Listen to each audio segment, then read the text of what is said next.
How every member of the Seven died. The Seven are the most powerful superheroes on the planet. Faster than sound, stronger than tanks, and practically bulletproof. Vought International spends billions every year to make sure that you believe they're immortal. But spoiler alert, they are not. This is every death in the Seven, or at least all the ones we know about so far. And obviously, this video has a massive spoiler warning for the final season of The Boys. Let's get started. First up, we have Mr. Marathon, the speedster predecessor of A-Train. Not much is known about his origins in the show or the comics, mostly because he was replaced by A-Train prior to the start of the series. And at the time of making this video, Mr. Marathon has not appeared in the show yet. In the comic book universe of The Boys, however, Mr. Marathon has a different ending. He was a totally untrained suit that was brought onto the Seven after he won the title of World's Fastest Man. During the events of September 11th, 2001, the Seven were called to the sky to stop the terrorist plane hijacking. Homelander wanted to abandon the mission, believing it to be pointless. But Mr. Marathon convinced him to stay, in order to keep their jobs with Vought. While carrying Mr. Marathon, since he couldn't fly, Homelander made an attempt to slow down the plane, flying towards it full force, with Mr. Marathon in tow. The plane broke in half, killing Mr. Marathon in the process. And that wasn't even the worst thing to happen that day. Next up, we have Translucent. Born in 1980, Translucent was one of many infants injected with Compound V in order to be turned into a superhero for Vought International. Translucent has the ability to reorder his skin into a carbon metamaterial that bends light in such a way that makes him invisible to the human eye. This also gives him diamond hard skin, making him both invisible and indestructible, all without compromising his mobility. Naturally, this type of thing caught the attention of Vought, who gave him a spot on their teen superhero team, Teenage Kicks. As an adult, Translucent went on to join Vaught's flagship superhero team, the Seven. He's been married and divorced, becoming the father to an invisible soup kid named Maverick, who goes to Godolphin University. Translucent may be totally bulletproof and super stealthy, but only when he's naked, because his invisibility powers are not transferable to his uniform. He's also kind of a gross pervert, using his powers to spy on women in sorority houses and changing rooms. But what he's most famous for is being the first soup to get killed in the show. After catching Huey planting a bug at Seven Tower, Translucent confronts him in his workplace. And by confronts him, I do mean tries to murder him. But Butcher saves the day, and the two of them manage to knock Translucent unconscious and kidnap him. Translucent spends the better part of 2 episodes zip-tied and caged in a basement, while a group of amateurs argue about what to do with him. His carbon metamaterial skin makes him effectively unkillable on the outside. Bullets bounce off, knives don't penetrate, and conventional weapons are useless. The boys figured out that while Translucent's skin may be impenetrable, his insides are just as mortal and gooey as everyone else's. So while Translucent is knocked out, the boys understand that the only way out is through. Specifically, through his butt. They stick a bomb up his rectum. And after a brief argument between Huey and Translucent, where the soup says he's too much of a coward to actually pull the trigger, Huey detonates the arse bomb and blows Translucent to smithereens, becoming the first of many super slaughters. Next up, we have Lamplighter. This former member of the Seven has the ability to wield and control fire. He's still vulnerable to fire though, meaning that he can get burnt just like a regular guy. And he also can't make fire out of thin air either. He has to use kindling and lighter fluid just like the rest of us. When Lamplighter was just 4 years old, he accidentally burnt his house down. On one hand, it was pretty traumatic, but on the other, his dad was just so proud to be raising a real-life soup. I mean, of course he was. These are the same parents who agreed to inject their newborn with an experimental serum from an evil corporation after all. This is like his dream. Lamplighter was recruited by Vought to join the Seven as an adult, but in 2015, he was blackmailed by CIA agent Grace Mallory into being an informant for the Boys, their super secret anti-soup group. He tried to murder Mallory to get out of it, but accidentally killed her 2 grandchildren instead. Sometime after that, he was demoted from the Seven and sent to work at Vaught's Sage Grove Center, a psychiatric hospital and illegal pharmaceutical testing facility. When something went wrong with a medical experiment, which was pretty often actually, Lamplighter would burn away any evidence. His demotion from the Seven made him estranged from his family, particularly his father, who always wanted to raise a hero. By the time we see Lamplighter on screen in Season 2, he's super depressed and directionless. He confides in Huey about how worthless he feels, and Huey gives Lamplighter a pep talk and convinces him to come to Seven Tower to rescue Starlight on a big redemption mission. After helping Huey get inside, Lamplighter lights himself on fire in front of a mural of the Seven, committing suicide. Some pep talk that was, Huey. Next is Supersonic, probably the member of the Seven with the shortest tenure. Supersonic, aka Alex, was born in the mid-90s. And shortly after Alex's birth, his parents accepted Vought International's offer to inject him with Compound V. This transformed him into a soup and granted him superhuman strength, durability, and his signature sonic clap. By clapping his hands together, Supersonic could generate powerful sound waves. After his powers developed, he eventually became a member of the Young Americans, which is, you guessed it, a Vought superhero group, and took the name Drummer Boy. He also became the lead singer of Vaught's boy band, Super Sweet, in the late 2000s, known for their hit single, You Got Your License to Drive Me Crazy. He even had a fling with Starlight at this point. Following a long stint in rehab as an adult, Alex rebranded himself as Supersonic and was a contestant on the Vought reality TV show American Hero, which would determine the next member of the Seven. Starlight, who was already a member at this point, tried to tell her former teen romance to turn the job down, seeing as Homelander was growing more and more unstable by the day. Supersonic didn't listen, wanting to improve the Seven from the inside and help Starlight escape Vaught's grasp. It's an admirable goal, but unfortunately, this plan backfired majorly. A-Train got word that Supersonic and Starlight were working together, then went and snitched about it to Homelander. Homelander took Supersonic to the top of a building and brutally murdered him by beating him to death and using his heat vision, leaving his face and body unrecognizable. Then, he brought Starlight there to brag about it, because of course he did. Next, we have Stormfront. Stormfront is the oldest member of the Seven. Like, by a lot. Now, all those non-soups don't know about this, but back in the day, Stormfront was actually a member of Vaught's first superhero team, Payback, working under the name Liberty. Stormfront has deep ties to Vought and Nazi Germany. She was the wife of Frederick Vought, the founder of Vought International and creator of Compound V. She was the first ever person to receive a successful injection of Compound V, granting her super strength, super durability, and electrokinesis, which basically means she can shoot electricity from her hands. She joined the Seven after the death of Translucent became public knowledge, and soon began a relationship with Homelander. She was obsessed with him, even complimenting him on his Aryan features. Homelander seemed to just mostly like the adoration she provided him, showing her off to his son, Ryan. Ryan's mother and Butch's wife, Becca, believed the couple to be a horrible influence on her son.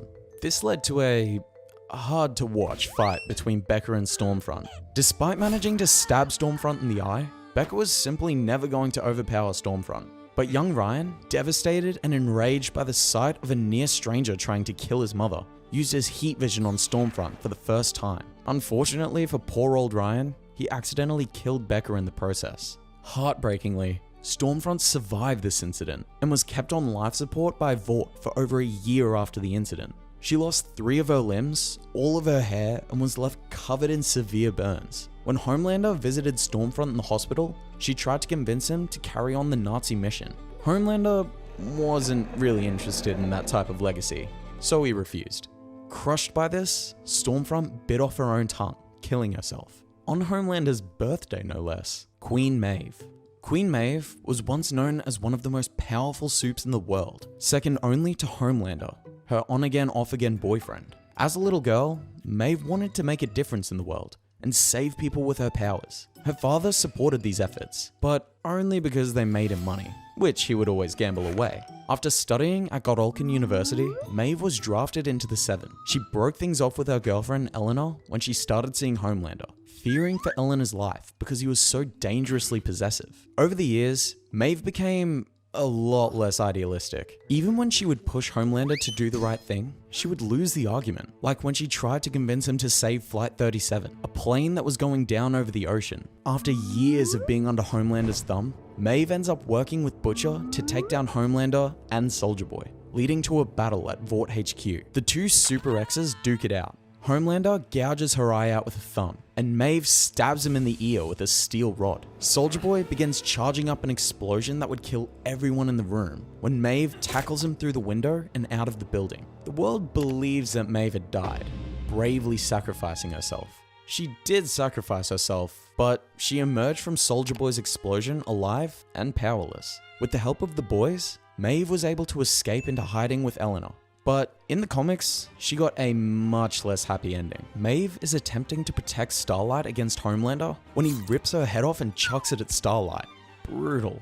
Now, onto the least talkative member of the Seven, Black Noir. Before he went mute, Noir was a member of Vaught's original soup team, Payback. Noir had super heightened strength powers and trained under a sensei to master the martial arts. His powers didn't start to develop until he was around 9 years old. To cope with the stressful changes, Noir would imagine his favorite cartoon characters to help him work through embarrassing or emotionally charged moments, a habit he continued throughout his adulthood. One fateful day, Black Noir confronted Soldier Boy about interfering in his movie audition. Soldier Boy didn't like this one bit and beat Black Noir to a bloody pulp, leaving him mute, disfigured, and mentally incapacitated. Years later, Black Noir became the silent yet deadly member of the Seven. He was intensely loyal to Homelander for years, but it was all for nothing. After Homelander found out that Soldier Boy was his father, he confronted Noir to ask him if he knew. When Noir confirmed that he did, Homelander reacted very maturely and punched a hole in his stomach,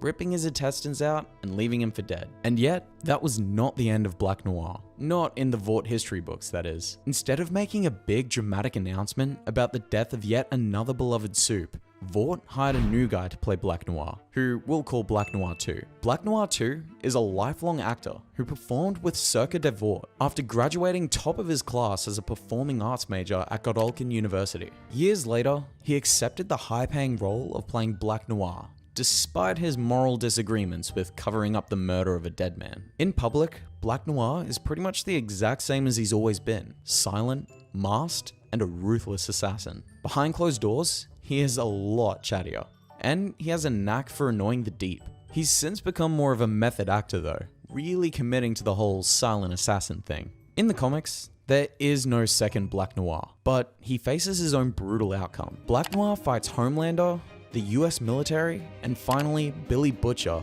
back to back to back. Butcher finishes him off by opening his already cracked skull with a crowbar and smashing his brain.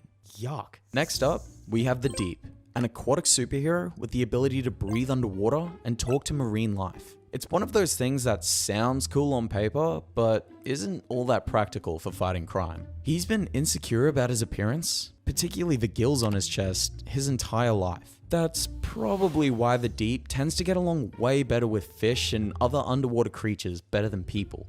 In some cases, way better. Like when he cheated on his wife with an octopus. The Deep loves being part of the Seven, probably because it validates his ego and helps him keep his crippling insecurities at bay. No pun intended. The Deep has not faced a tragic, bloody death in either the comics or the TV show, so it remains to be seen what will happen to him next. Right now, he's embracing an Sigma male lifestyle and swearing himself to celibacy. Personally, I am hoping he doesn't die. It's just too funny watching the guy struggle. Next up is A-Train, the current fastest man alive.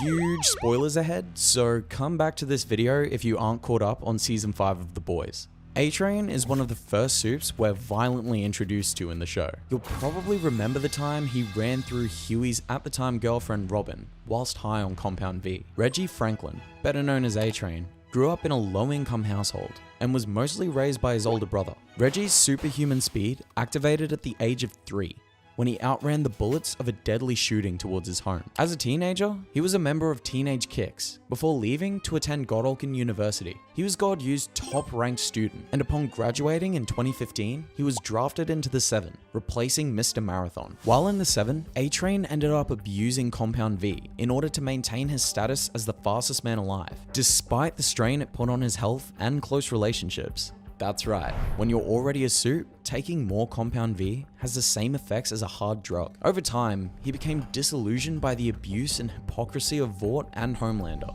leading to his on and off allyship with Huey and the boys in an attempt to make up for his past mistakes. A-Train is contacted by Starlight to help bust out her friends from a Vought concentration camp, or Freedom Camp as they're officially called. He initially refuses, wanting to protect his family, but then the Deep stops by for a visit, and A-Train is reminded that the Seven is full of cowards, and he doesn't want to be one of them. A-Train helps Huey, Mother's Milk, and Frenchie escape the camp, but he's caught in the forest by Homelander, who pins him to a tree and starts strangling him. As A-Train struggles to breathe, he can't help but laugh at Homelander. As he dies, A-Train says, "What was I so afraid of? You're nothing. You're just an empty suit. Take away these powers and what are you, huh? A pathetic, weak, sniveling loser." Homelander snaps his neck, but A-Train dies with a smile on his face. Shout out to A-Train for being one of the few soups to turn out alright in the end. Rest in peace, my man. And last, but definitely not least, we have the Homelander. Homelander, also known as John, was created in a Vought lab from the semen of Soldier Boy and an unknown surrogate mother. He was injected with Compound V as an embryo, leading to a violent and deadly birth where he lasered out of his mother's body, umbilical cord still attached. The sight of this obviously terrified the Vought scientists, so they were cold, cruel, and disconnected with Homelander while he was growing up. He was put through horrific tests, like being boiled alive or forced into a furnace. When Vought wasn't putting him through brutal torture to test his abilities, he would read classic American stories, like those of Teddy Roosevelt or Davy Crockett. Homelander was bred and raised to become the most powerful hero at Vought, and Madeline Stillwell helped market him to the public, to massive success. Madeline is sort of like a mother figure to Homelander, despite them also having a sexual relationship. I mean, he was raised and tortured in a lab from the second he was born. Of course the guy's a weird mess. He also has a milk fetish, which is probably related to his mummy issues. Homelander is far and above the most powerful member of the Seven, likely the most powerful soup ever created. His indestructibility, his stellar public image, and his devil's luck that allows him to get away with everything has made him into a stoic, selfish, horrible individual that will do just about anything to feel loved, at any cost. The boys have been trying to hatch a plan to kill Homelander for 5 seasons now, and obviously none of their plans have worked. But in the comics, Homelander has a bit of a different trajectory. As it turns out, he was framed for many of his crimes by Black Noir, who is secretly a Homelander clone. Noir ends up killing Homelander in a vicious battle. I would be pretty surprised if Black Noir 2 ended up saving the day in the TV series, but I guess we'll just have to stay tuned. And that, my friends, is how every member of the Seven dies. I'm making this video at the beginning of Season 5, so if I left someone off the list who ends up dying later, just cut me some slack, will ya? Thanks for watching.